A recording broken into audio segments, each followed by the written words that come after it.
नमस्कार दोस्तों, सांधे टाइम्स हेल्थ में आपका स्वागत है।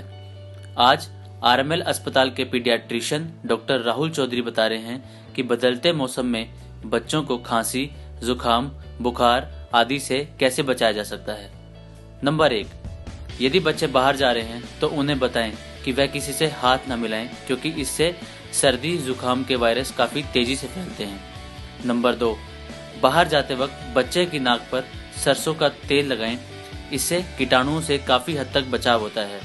नंबर 3, बच्चे को रोजाना एक सेब और दही जरूर खिलाएं, इससे बच्चे की इम्यूनिटी बढ़ेगी और वह जल्दी बीमार भी नहीं होगा।